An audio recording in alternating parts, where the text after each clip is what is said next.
Bonjour tout le monde, merci d'être là. Merci encore aux Nouvelles Esthétiques et alors de m'avoir conviée pour la deuxième fois pour ce congrès de l'esthétique.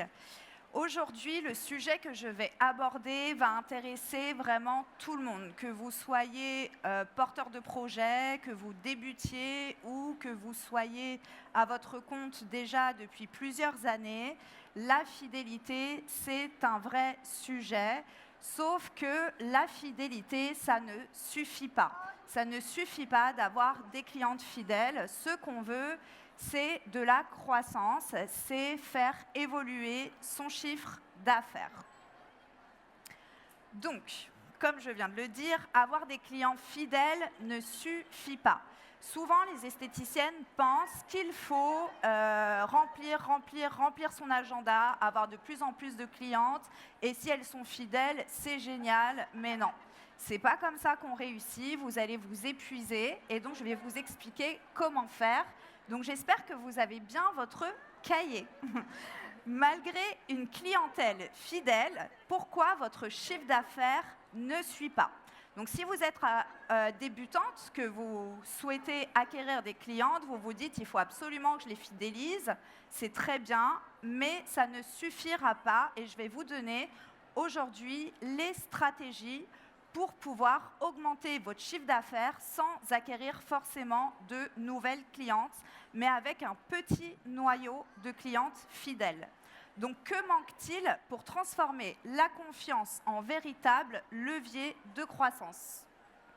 Alors, avant de commencer, je vais quand même me présenter. Donc, je suis Hélène Amado. J'ai fêté mes 40 ans hier. Et je suis coach en mindset et stratégie pour les entrepreneurs de la beauté depuis 5 ans. J'ai eu mon institut de beauté pendant 12 ans, mais avant ça, j'ai été esthéticienne. J'ai fait tout mon processus scolaire en alternance et j'ai également été commerciale pour une grande marque de cosmétiques en France. Donc, j'ai ouvert mon institut en 2012. Et je viens de le vendre cet été pour me consacrer totalement au coaching. Donc ma spécialité en coaching, c'est le mindset. Le mindset, c'est l'état d'esprit, c'est du développement personnel. Moi, je pars du principe que votre business, votre entreprise fait partie intégrante de qui vous êtes. Donc, si vous ne travaillez pas sur vous, si vous ne savez pas qui vous êtes vraiment, ce que vous voulez, vous ne pourrez pas développer un business qui vous ressemble, où vous pouvez vous sentir frustré, ne pas avoir les résultats que vous souhaitez. Donc vraiment, ma spécialité, c'est travailler sur votre mindset et mettre en place un plan d'action, une stratégie pour aller là où vous voulez, vous, dans votre institut de beauté. Alors, objectif de la conférence d'aujourd'hui, ça va être vraiment d'identifier vos freins, ceux qui empêchent la croissance de votre activité malgré des clients fidèles. Peut-être que vous avez des clients fidèles, mais que vous avez l'impression que ça stagne, qu'il ne se passe rien et vous ne comprenez pas pourquoi. Donc, on va identifier les freins, découvrir des stratégies concrètes pour transformer la confiance en opportunité de développement, mettre en place une approche innovante pour booster la réussite de votre institut. Alors, déjà, il faut comprendre le paradoxe de la fidélité sans croissance.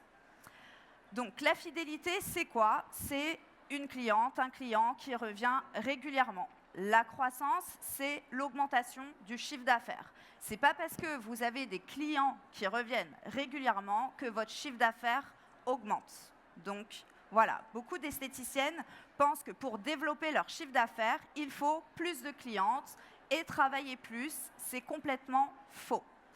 La réalité, c'est que la croissance ne passe pas toujours par plus. La croissance va passer par mieux. Alors, pourquoi la fidélité n'entraîne pas forcément la croissance de vos instituts? Une cliente fidèle, c'est rassurant. On adore avoir des clientes fidèles, on s'attache à elles, on crée un lien affectif, c'est très bien, mais ce n'est pas ça qui va remplir votre frigo tous les mois et ce n'est pas ça qui va vous payer vos vacances. Donc, pourquoi la cliente fidèle ne suffit pas? Le panier moyen reste figé.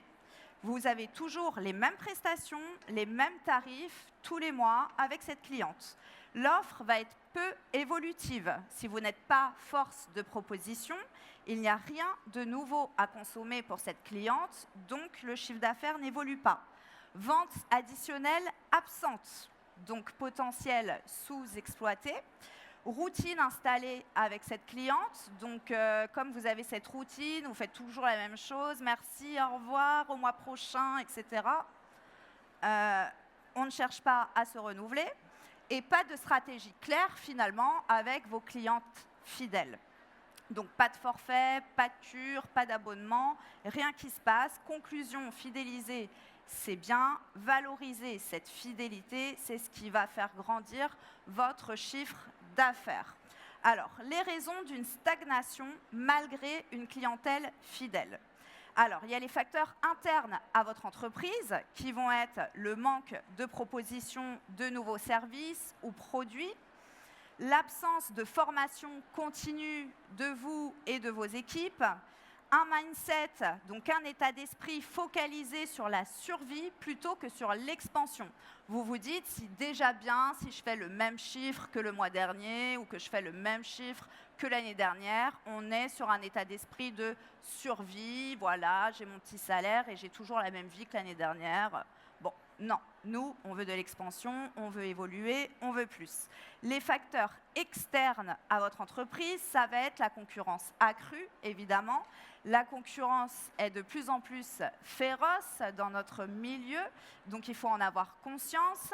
L'évolution des tendances, donc on a un secteur qui est en perpétuelle évolution. Il y a toujours des nouveautés, de la nouvelle technologie. Donc, si on n'est pas à la page, c'est terminé pour nous. L'attente changeante de la clientèle, nos clientes sont de moins en moins bêtes, on va dire. Elles sont même des fois en avance par rapport à nous sur ce qui se passe avec l'étranger, etc. Donc, il faut vraiment avoir conscience de l'attente de la clientèle. Donc, un exemple concret d'un institut qui va stagner. Donc, elle voit toujours les mêmes clientes depuis des années et il ne se passe rien de plus, elle fait toujours la même chose. Les opportunités cachées dans votre base de clientes fidèles. Donc là, ça va vous intéresser parce que je vais vous expliquer exactement quoi faire avec les clientes que vous avez déjà. Même si vous n'en avez pas beaucoup, vous pouvez jusqu'à doubler votre chiffre d'affaires avec ce que vous avez déjà sans acquérir des nouvelles clientes. Beaucoup de gérantes s'épuisent à chercher sans cesse de nouvelles clientes. Et si le vrai trésor n'était pas déjà là? Sous vos yeux, votre base de clientes actuelle recèle un potentiel sous-estimé. Moi, avec mon institut de beauté que j'ai eu, comme tout le monde, j'ai voulu remplir mon agenda. Au début, je travaillais 6 jours sur 7. Et puis, je m'épuisais et je ne voyais pas vraiment de résultats financiers. J'étais fatiguée.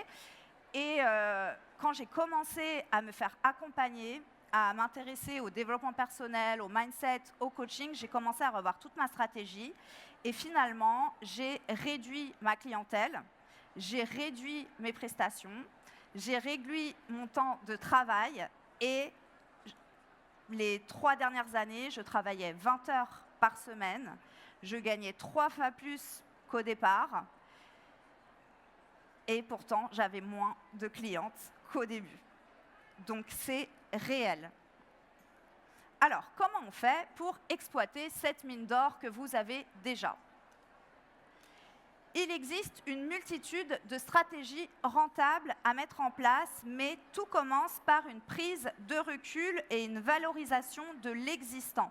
Donc vraiment, prenez du recul, sortez de votre entreprise, analysez un peu de l'extérieur qu'est-ce qui se passe réellement dans votre fichier client. Analysez le potentiel client qui est déjà dans votre fichier. Quel service additionnel vous pouvez leur proposer par rapport à ce qu'ils font déjà habituellement? Quelle vente croisée, cross-selling ou forfait serait pertinent sur les clients que vous avez déjà? Quel programme de parrainage pourrait les engager davantage? Ces questions-là, posez-les-vous. Regardez votre fichier client, regardez Madame Untel, Madame Untel, Madame Untel, qui fait toujours son épilation ou toujours son soin du visage. Elle, qu'est-ce que je pourrais lui proposer en plus qui serait pertinent? Quel forfait peut-être sur mesure elle aurait besoin, puisqu'elle fait tout le temps la même chose? Elle a peut-être envie de le faire plus, et avec un forfait, j'augmente ma trésorerie. Donc voilà, il y a plein de choses à se questionner et à prendre en recul. Mais pour ça, il faut une écoute active. Donc d'abord, une écoute active de sa clientèle existante. Avez-vous des retours clients? Faites-vous des sondages pour savoir si ils sont satisfaits, s'ils recherchent peut-être une autre prestation que vous n'avez pas, ou peut-être est-ce qu'ils ne vont pas acheter leurs cosmétiques à la pharmacie ou à la parapharmacie de la rue d'à côté? Demandez-leur. Où consomment-ils ce qu'ils ne consomment pas chez vous? Donc voilà, pour vraiment identifier les besoins non couverts de vos clients actuels. Une écoute également de vous-même. Êtes-vous vraiment satisfaite des heures que vous travaillez, du salaire que vous vous dégagez, de vos besoins non comblés, personnels mais également professionnels? Et comment vous pourrez y répondre avec ce que vous avez déjà, sans aller chercher plus de clients? Donc ça, c'est vraiment des questions très importantes et c'est des questions de base, c'est de l'introspection, c'est du développement personnel pour ensuite établir une stratégie business. Alors, comment on fait pour transformer la confiance en levier de croissance? Je vais vous donner 3 leviers concrets que vous allez pouvoir mettre en place dans vos instituts de beauté. Alors, le premier levier, c'est la stratégie de valorisation de la fidélité. Donc, programme de fidélité intelligent. J'imagine que vous avez toutes des cartes de fidélité, mais on va dire la vérité, c'est un peu has-been.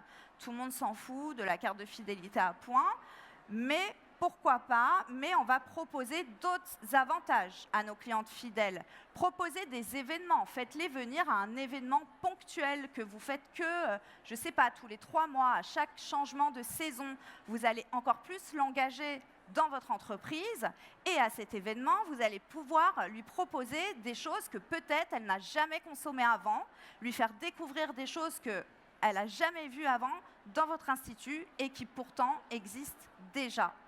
Vous pouvez faire des ateliers. Il y a vraiment beaucoup de choses que vous pouvez faire en ponctuel avec un petit noyau de clientes qui seraient très heureuses de venir et qui vont du coup être encore plus engagées dans votre entreprise. Ensuite, on a l'upselling et le cross-selling. Donc, qu'est-ce que c'est? C'est augmenter sa valeur, augmenter ses prix et faire de la vente additionnelle. Donc je sais, les esthéticiennes, la vente, c'est pas trop votre truc. Vous aimez bien faire vos prestations, mais ensuite vendre, il y en a plein, elles sont pas à l'aise. Pourtant, en vendant, vous allez, avec vos clientèles actuelles, augmenter votre chiffre d'affaires sans vous fatiguer plus. Donc formez vos équipes pour celles qui ont des équipes pour proposer des services et des ventes complémentaires. Donc vraiment, ça, moi, dans mon institut, dans notre chiffre d'affaires, on était à 30% de ventes additionnelles de produits dans le chiffre d'affaires. Donc 70% prestations de services, 30% de ventes additionnelles. C'est énorme et c'est vraiment un potentiel qui est sous-exploité dans les instituts de beauté. Ensuite, on a la stratégie de recommandation. Encouragez vos clientes fidèles à recommander l'institut. Donc, récompense pour le parrainage, offre groupée. Par exemple, une cliente qui vient toujours toute seule, proposez peut-être de venir avec une amie et de faire une réduction à une amie. Vous allez augmenter un peu le panier moyen de cette cliente et vous allez gagner une nouvelle cliente sans trop vous fatiguer et vous engager surtout vos clientes à participer à l'évolution de votre entreprise. Le deuxième levier, l'expérience client comme facteur clé. Donc l'expérience client, le parcours client, vous en avez déjà entendu parler, mais est-ce que vous vous en servez vraiment pour exploiter votre chiffre d'affaires, augmenter votre chiffre d'affaires? Donc revoir son expérience client, c'est bien plus qu'un simple détail et qu'un simple parcours. C'est ce qui justifie un tarif plus élevé si vous voulez augmenter vos tarifs, des prestations additionnelles et ouvre la porte à des programmes sur mesure. Pour vous redonner mon exemple, dans mon institut de beauté, on avait mis en place dans le parcours client des propositions d'options additionnelles à toutes les prestations. Donc tous les rendez-vous qui étaient pris, on proposait des options à plus 10 ou plus 15 € à tout le monde à chaque fois qu'elle venait. Et pratiquement tout le monde prenait au moins une option. Donc ça augmente déjà votre panier moyen de 10 € par prestation, juste en mettant en place cette option et en l'insérant dans votre parcours client. Donc, exemple concret, accueil personnalisé, on va faire attention aux détails, on va faire un suivi après la séance, donc c'est vraiment connaître bien vos clientes, personnaliser l'accueil, lui demander comment ça s'est passé la dernière fois. Le suivi client, c'est quoi? C'est déjà d'une, on reprend tout de suite le prochain rendez-vous pour la même prestation, mais en plus de ça, ah, mais madame, vous n'avez jamais fait cette prestation, est-ce que ça vous dit qu'on rajoute cette prestation pour la prochaine fois et que vous essayez par exemple un soin du visage de 30 minutes? Et tac, on commence à la fidéliser sur deuxième prestation et on augmente le panier moyen. Après la séance, si par exemple elle n'a pas repris rendez-vous, qu'est-ce qu'on fait? On peut l'appeler. Au bout de 2-3 semaines, on fait un phoning. C'est une bonne cliente. OK, vous n'avez pas repris votre prochain rendez-vous. Est-ce que ça vous dit? En ce moment, je mets en avant ce soin du visage. J'ai pensé à vous. Tac, on la replace sur une autre prestation. Tout ça, c'est des choses, peut-être vous vous dites, en fait, je sais qu'il faut le faire. Mais est-ce que vous le faites? Est-ce que vous prenez votre téléphone et vous appelez vos clientes fidèles qui n'ont pas repris rendez-vous, par exemple? Ben non, vous ne le faites pas. Parce que vous avez peur. Vous vous dites oh, « mais qu'est-ce qu'elle va penser? Mais ça ne se fait pas. Mais moi, j'aime pas quand on m'appelle. » Sauf que, pendant ce temps-là, vous passez à côté d'opportunités. Moi, j'appelais toutes mes clientes et il y en avait, elles étaient ravies. Parce qu'en fait, je les appelais moi personnellement et je leur disais « ça fait longtemps que je ne vous ai pas vu, je vous appelle juste pour prendre des nouvelles, comment vous allez? Vous savez, en ce moment, on a un nouveau soin. Ah, mais oui, j'avais complètement oublié. » Et tac, elles reprenaient rendez-vous. Et il y en a, elles me disaient « non, mais là, j'ai pas le temps. » Bon, bah ok. Mais en fait, sur 5, j'en avais 2 ou 3 qui reprenaient rendez-vous, quoi. Donc, prenez votre téléphone, plutôt que d'essayer de faire une stratégie marketing pour attirer encore des nouvelles clientes qui est hyper fatigante, vous avez déjà de l'or dans votre institut. Exploitez-le. Donc, après, on a bien sûr dans le parcours client les boissons offertes, une carte de fidélité, une playlist relaxante. Tout ça, vous savez faire, le petit détail qui change tout. Proposez aussi des cures personnalisées, du sur-mesure. Ça va vous différencier de tout le monde et vous allez fidéliser vos clientes et augmenter le panier moyen. Les cures, les abonnements, les programmes sur-mesure personnalisés à la cliente que vous connaissez par cœur, faites-le. Proposez-lui un rendez-vous gratuit. Dites-lui, allez, on va faire un rendez-vous gratuit. Ça fait 3 ans que vous êtes cliente chez moi, vous faites ça, ça, ça comme prestation, on va faire un forfait sur mesure pour vous. Tac, elle prend le forfait, elle le paye en 3-4 fois, elle vient toute l'année et du coup elle consomme plus parce qu'elle va avoir payé son forfait, donc elle va acheter un produit, elle va faire un truc en plus et nanani et nanana. Donc tout ça c'est de la stratégie, mais on est bloqué par notre mental, par nos peurs. Et c'est à ça que je sers en tant que coach, vous aider à passer à l'action. Parce que souvent, vous vous formez, vous savez exactement ce qu'il faut faire, mais vous ne le faites pas. Qu'est-ce qui se passe? c'est votre mental, vos peurs qui vous bloquent. Donc, tous ces petits plus créent l'effet waouh, fidélisent, augmentent le panier moyen et positionnent votre offre comme une expérience unique, pas juste une prestation. Alors, le troisième levier, le mindset entrepreneurial, donc ma spécialité, changer de lunettes. Arrêtez de vouloir remplir à tout prix vos agendas à ras-bord, ça ne sert à rien. Vaut mieux que vous ayez 2, 3 bonnes clientes dans la journée, mais upgradées au max, que 10 moyennes. Vraiment, vraiment, arrêtez de vous épuiser à faire ça, pensez croissance. Croire que plus j'ai de clientes, plus je gagne est une croyance limitante. C'est complètement faux. Un agenda rempli ne garantit pas un business rentable et encore moins épanouissant parce que vous êtes fatigué, vous n'avez pas de temps pour vous et vous n'avez pas d'argent. Donc franchement, on n'a pas envie de vivre ça. Tout le monde veut du temps, tout le monde veut de l'argent. Et celles qui me disent « Ah non, mais moi j'adore travailler, je veux toujours travailler plus », arrêtez. Vous avez envie d'avoir une vie perso, de vous occuper de vos enfants. Il faut voir la vérité en face. La vraie réussite, ce n'est pas d'être débordé, c'est de développer une activité qui grandit avec vous, qui respecte vos besoins, votre énergie et vos envies personnelles. Sinon, il faut rester salarié. D'accord ? Si on se met à son compte, c'est pour créer la vie qu'on veut. Non ? C'est pour être libre. Donc, allons-y, allons-y.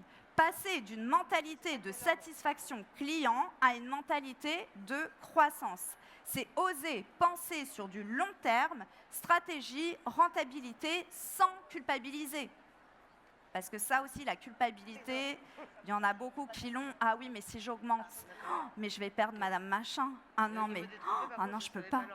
Donc, Madame Machin, elle ne va pas culpabiliser d'acheter sa crème à côté. Hein. Donc non, on enlève cette culpabilité. Oser upgrader son business et ses tarifs. La peur de perdre des clientes bloque souvent votre évolution. D'accord ? Sauf qu'on n'est pas une association caritative, on ne fait pas du bénévolat, on est une entreprise, on est un business. Un business, ça veut dire quoi ? Faire de l'argent, d'accord ? Donc faire de l'argent, ça veut dire augmenter ses prix quand on ne gagne pas assez, quand on n'est pas rentable. Donc arrêtez d'avoir peur de perdre des clientes parce que vos clientes que vous allez perdre, ce ne sont pas vos clientes. Ce ne sont pas vos clientes. Vous avez les mauvaises clientes. Donc vous allez cibler les meilleures clientes et les autres, ciao, bye bye, moi je veux gagner de l'argent. Il faut arrêter de se voiler la face. En réalité, les bonnes clientes suivront toujours si vous incarnez votre vision.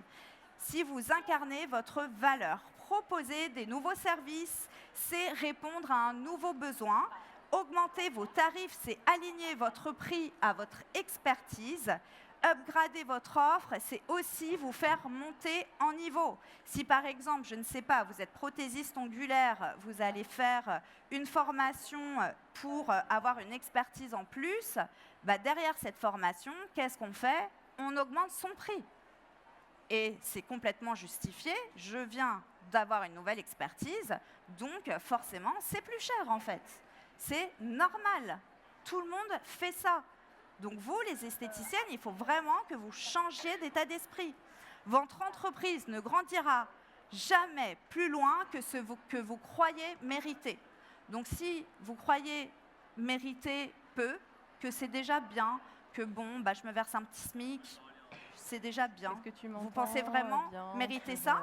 Non. Je passe à 15h45 pour le massage sacré vers l'éveil et la guérison de l'âme. Exercice mindset, et si c'était une croyance ? Et la guérison de l'âme, je passe à 15h45. Il n'y a pas un bruit bizarre ? C'est bon.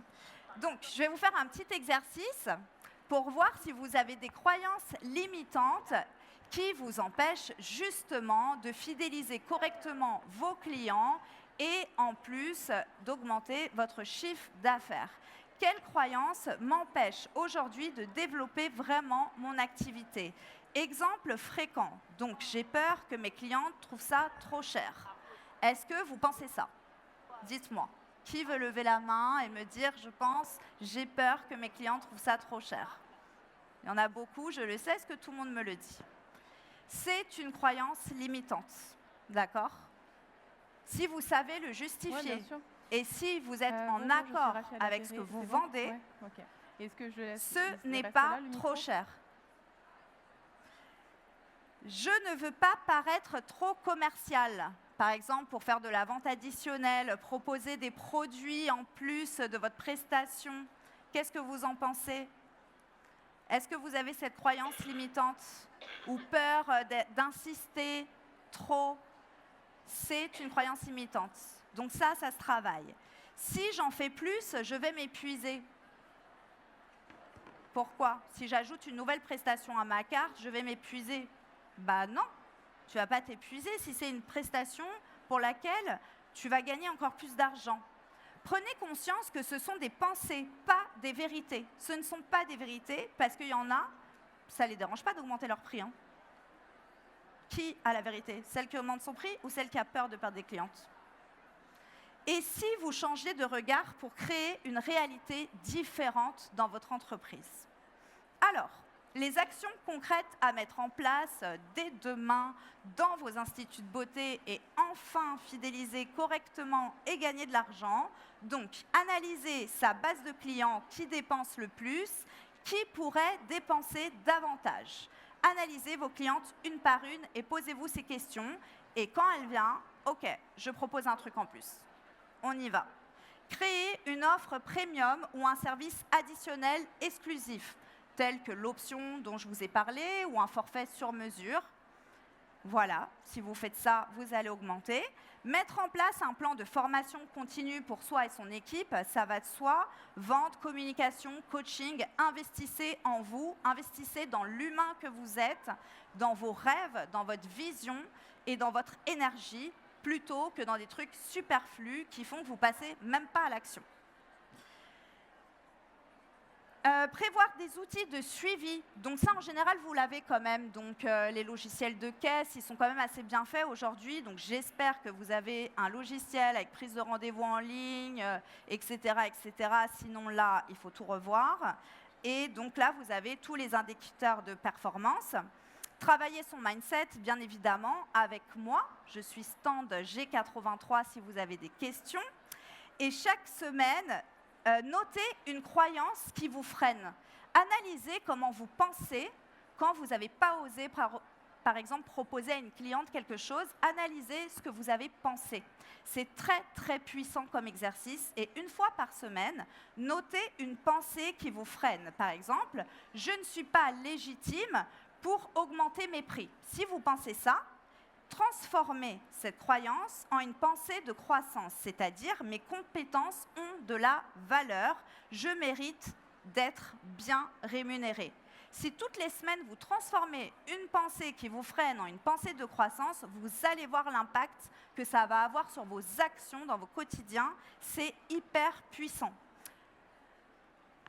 Alors c'est fini, donc je vais avancer un peu plus vite. C'est bon, je peux déborder une minute ou pas? Une minute. Alors, la petite prise de conscience que vous avez eue grâce à cette conférence, j'espère que vous en avez eu, que ça vous a ouvert l'esprit. Quelle première action allez-vous mettre en place dès demain? Dites-le vous maintenant dans votre tête et faites-le demain, vraiment. Et vous pouvez me retrouver sur le stand et vous avez ma page Instagram. Je vous invite à flasher le QR code, à me suivre sur Instagram. Je donne beaucoup de conseils et je vous invite aussi à venir nous voir. On est là jusqu'à 18h30 au premier étage, au fond à gauche. Merci. Merci beaucoup, Hélène. Merci beaucoup.